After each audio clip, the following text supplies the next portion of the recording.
watch this curve right here. Come up right here, Joe. Yeah, you just have to right behind you. All right, folks, here we go. Good. Thank you all for being here. I'm Edward Caban, the NYPD's first Deputy Commissioner. Joining me is Chief of Department Jeffrey Madry, Chief of Patrol John Schell, Assistant Chief Joseph Kenny from the Detective Bureau, and the Director of Communications for the United Bodegas of America organization, Fernando Mateo.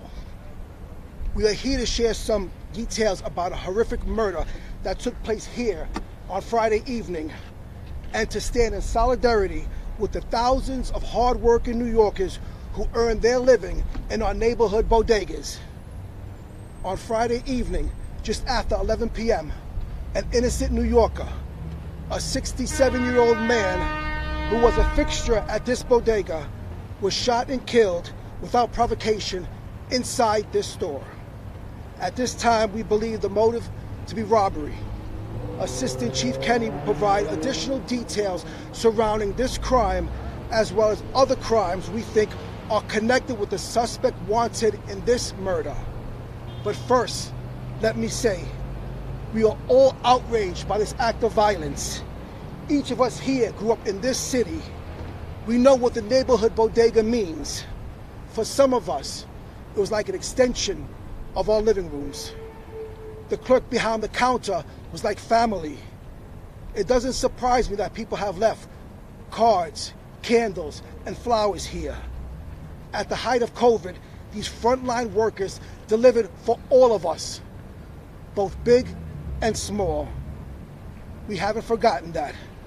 And we are disgusted this innocent man was taken in such a cowardly act. Our hearts go out to the family of the victim and everyone who is grieving this senseless loss. I will now turn it over to Chief Joe Kenny.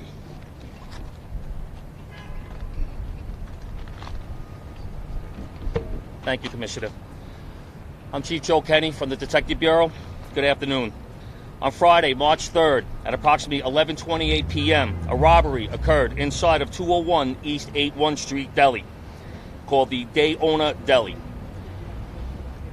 During this robbery, an employee of the business, an identified male, 67 years old, was shot one time in the head, causing his death. What our investigation shows so far, the perpetrator arrived on the scene driving a dark-colored scooter, wearing a white, full-bodied Tyvek suit and a dark-colored face mask. A witness states this male entered the store, pointed a gun at him, and announces a robbery. This witness is ordered to lay on the floor and empty out his pockets. The perpetrator then turns his attention to the homicide victim, the employee who was working at the deli as a clerk. He begins to strike this employee on the head with the butt of his gun. While the perpetrator is assaulting this victim, the witness is able to flee the location, and while he's doing so, he hears a shot come from inside of the deli. The shooter now exits the location, gets on his dark-colored scooter, and flees northbound on 1st Avenue. Our victim was discovered behind the counter with a single gunshot wound to his head. He did not survive his injuries. This homicide robbery is connected to 3 other robberies that have occurred in Brooklyn and in the Bronx. The other incidents are included in citywide robbery pattern number 29. The description of the perpetrator will be the same in all 4 of these incidents. A tall, dark-skinned male, slim build, wearing a white, full-body Tyvek suit, similar to what painters wear while they're working. He uses a dark-colored face mask to conceal his face. He is armed with a black semi-automatic pistol, and he utilizes a dark scooter to leave the scene during all of the incidents. The first incident occurs in the confines of the 7-0 precinct in Brooklyn. On Saturday, 2/25, at 10:35 p.m., a male wearing a white Tyvek suit and face mask enters 1501 Foster Avenue, the Sunset Bagel Shop, and places a food order. He announces a robbery, removes a sum of money and several cell phones. He then flees the location and is seen later on driving that same dark scooter. 3 days later, we have incident number 2 in the 9-4 precinct on Wednesday, 3/1, 11:15 in the morning. A male wearing the same white Tyvek suit, same dark face mask, arrives at 627 Manhattan Avenue, the Super Deli. He enters the location, pretends to make a purchase, then produces a gun and announces a robbery. He steals a sum of cash and cigarettes. He flees on Bedford Avenue once again on the same dark-colored scooter. This is where the robbery pattern is initially started and put together. Then we have this incident here on the 19th precinct that occurs on Friday, March 3rd. Then another robbery 22 minutes later after this homicide in the Bronx, 4-2 precinct on Friday, 3-3 at 11:50 hours. The perpetrator, still wearing the same white Tyvek suit, wearing the same dark-colored face mask, on the same dark-colored scooter, arrives at 851 Melrose Avenue in the Bronx. He enters the Yaya Deli, pulls out a gun, announces a robbery, steals a sum of U.S. currency, and once again, cigarettes. The male then flees the location on the same dark scooter. As stated earlier, we believe this individual is responsible for all of these crimes. We are asking anyone with information to please call our tip line at 1-800-577-TIPS. A reward up to $10,000 will be given for information resulting in an arrest and conviction of this perpetrator. All tips can be made anonymously. Thank you. I'll pass it off to Chief Madry. Thank you, Chief Kenny, and good afternoon, everyone. We were here last Wednesday, not specifically here, but in Queens, discussing a very similar type of incident where a person was robbed. And during that press conference, I made a plea to store owners as a condition of employment to have people remove their mask. And 4 days later, someone enters a store late at night with a mask, with a hood, Tyvek suit, and rubber gloves on. And now we have a person, a store clerk, a hardworking, innocent person who's gone now. I'm going to double down on that plea again for, one, store owners, commercial establishments, especially if you're using a buzzer system. In some common sense approach, have people as a condition of employment show their face, remove their mask, so that you know you're safe. But then again, I'll put it to all New Yorkers. We have an obligation to make sure that these store owners feel safe as well. So as a sign of a peace offering, a sign of safety to those store workers, when we walk in, we should take down our mask. We should let them know that they're not in any danger, any harm, that we're customers and we're here to help them. Again, once you show the store owner who you are and that everything's okay, if you don't feel comfortable in the store without your mask on due to the amount of people in there, by all means, put it back on. But we should be helping one another feel safe. We just talked about this last week, and now we talk about this with a person who's gone. We have to work together, New York, to keep this city safe. We have to work together as a community, as businesses, as a police department. We can keep this city safe, but we must do it together. Thank you. And now I'm going to turn it over to Mr. Fernando Mateo from the United Bodegas of America Association. And I want to thank Fernando and everybody who came out here from the United Bodegas of America to show support, not only for this store, this particular business and this store clerk, but for all the store owners who are working and putting their lives on the line. Fernando, thank you. Thank you, Chief. Thank you, Commissioner Caban. Thank you, Chiefs, for being here. This is what we're talking about, guys.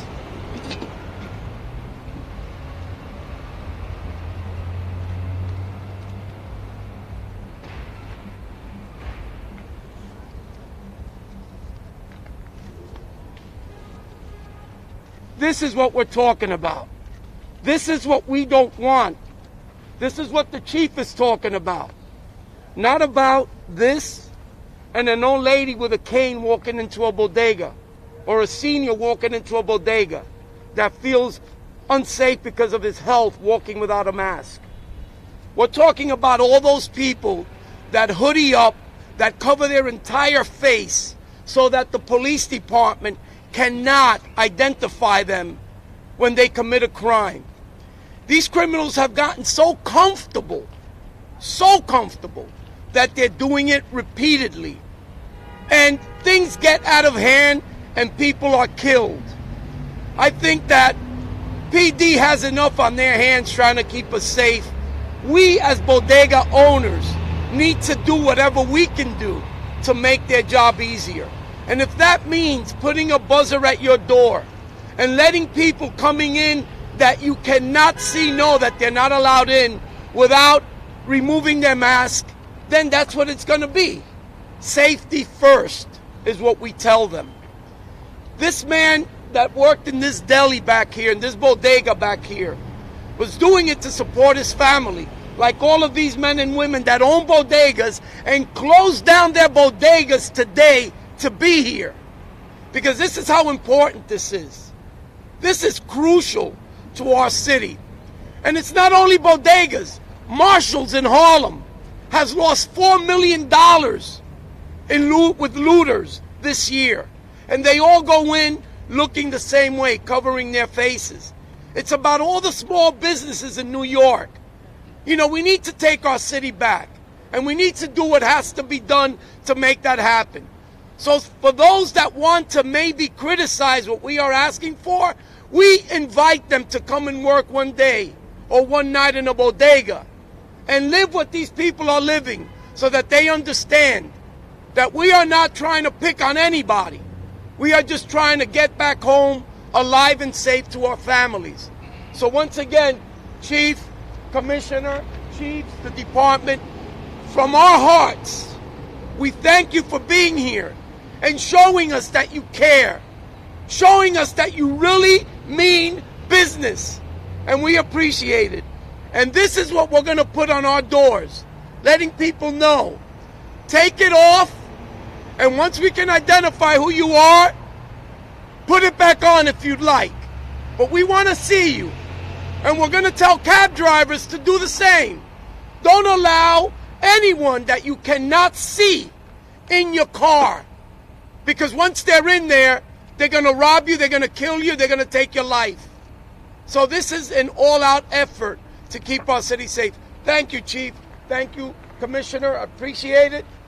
And I'll give it right back to you, Chief. Thank you.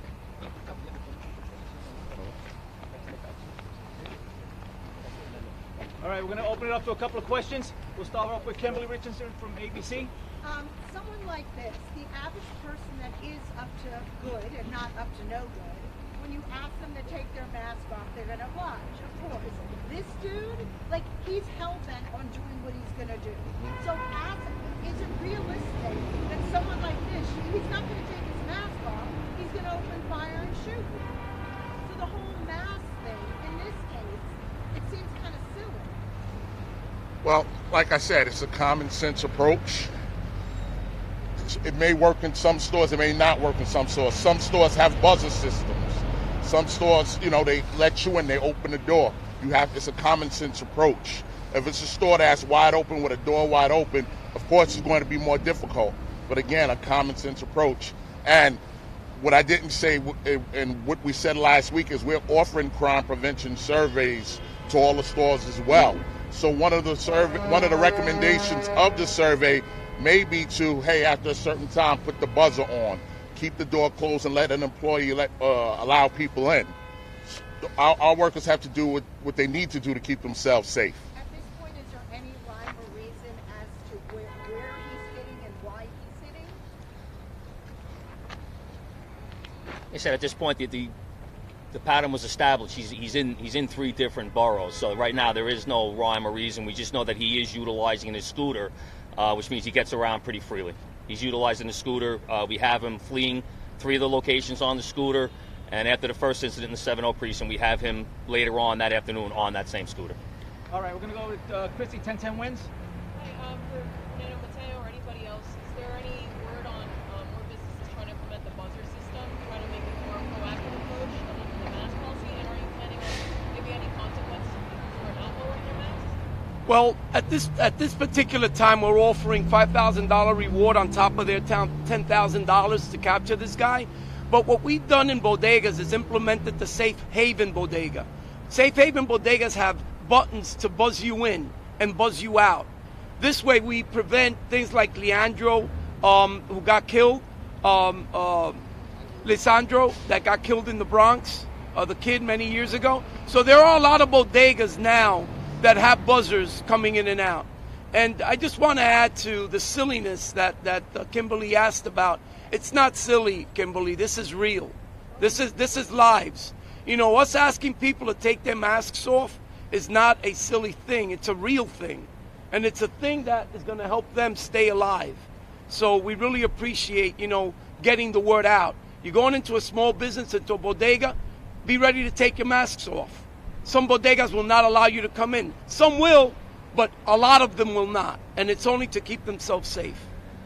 All right, we're going to go over. Information on the victim? Do we have any more information? We'll get that to you. We'll get that to you. Rocco from the Daily News. Chief Kenny, Chief, is it clear from your investigation, which might include video from inside, how exactly he was shot? Did he fight back? Did the gun go off while he was being whipped? And did he put his hand up in an effort to prevent the shot? At this point, the witness that we had, there's unfortunately no video inside of the bodega at this point. The information that we are getting, he was being pistol whipped.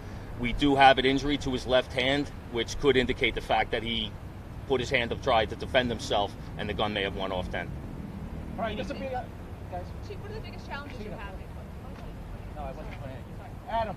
In all four cases, and you may have mentioned the first two, it was hard for me to hear, did the suspect, wear the same getup in all four cases? And in the first two, the 25th and the 28th, did he display a gun in those first two before the pattern was established? And secondarily, when it comes to the fatal shooting here, is there any reason why there was a shooting in one location, whereas the other three there was not?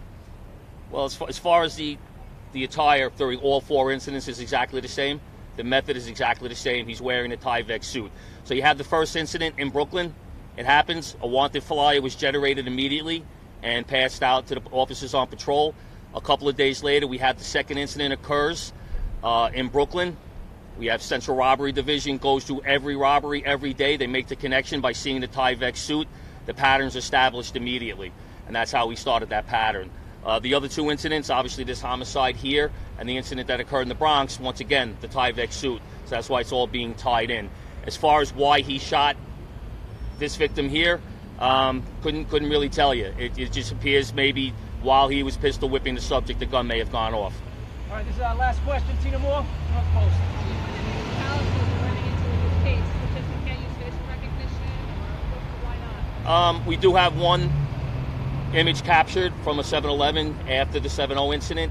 It's not quality enough for facial recognition, but you know, as stated earlier, Mr. Mateo stated it very eloquently. Between the mask, the suit, the hoodie, the whole nine, we're having a hard time identifying them. We're doing extensive video canvases all the way from Brooklyn to the Bronx, back over to Brooklyn, and we haven't had any luck in the identification yet. That's why we're hoping somebody from the community calls the tip line and helps us out. All right, thank you, everyone. Thank you for your time and attention. Thank you. Thank you. Thank you.